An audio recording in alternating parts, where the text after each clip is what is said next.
Yet a spiritual secret aid is there, while a tardy evolution's coils wind on, and nature hews her way through adamant, a divine intervention thrones above. The immortal is not in a hurry to dissolve the cosmic knot. He is patient enough that the jarring opposites will come together. They will find the truth in the truth of things. That will happen in the calm, forbearing time. It will happen in the hour of the eternal. It is the hour that none can halt. It must come, that hour of the eternal. It must come. But when? When will that hour of the eternal come? It will come in the process of cosmic functioning. It is a part. It is an aspect of eternity's design and plan. Being so, being an aspect of eternity's plan, there need not be any anguish. There need not be any anxiety. There need not be any uncertainty, any doubt. It's happening. There is always a secret spiritual aid. There is a divine intervention.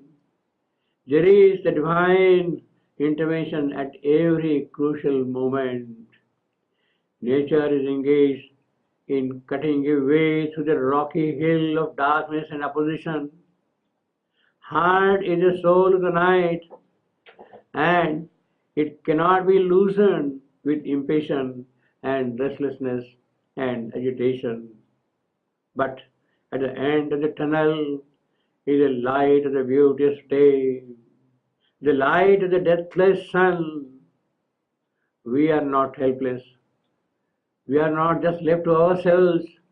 We are not abandoned to ourselves. We are not thrown to the cruelties of fate and chance and circumstance. There is a hand holding our hand and taking us forward.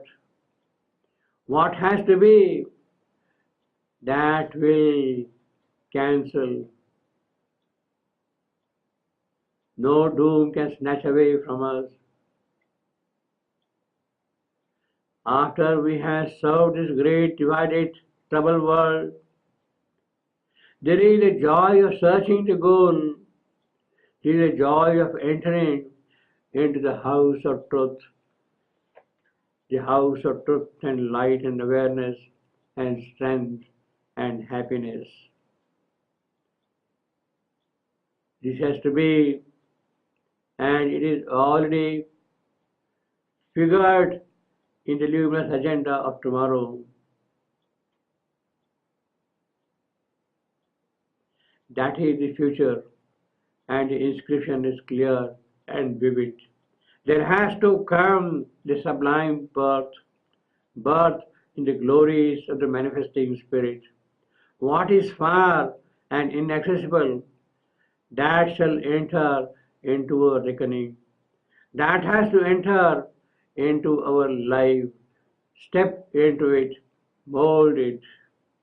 The gaps, the lacunae, the gulfs that yawn in front of us in the thousand moods of life will have to be fulfilled. The chasms of ignorance will be crossed, and the minds that are waiting on the other side invade and remove the frailties that afflict us at every step. That is the secret aid we get. The call of the incarnate is there, and if we make one gesture, the answering voice will take us across all difficulties.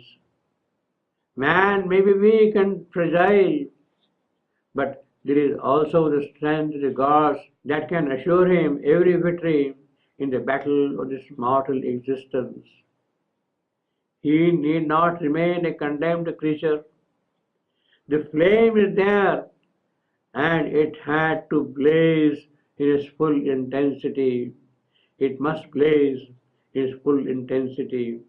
That has to be our main concern, that the flame burns in its full intensity. That is our main occupation.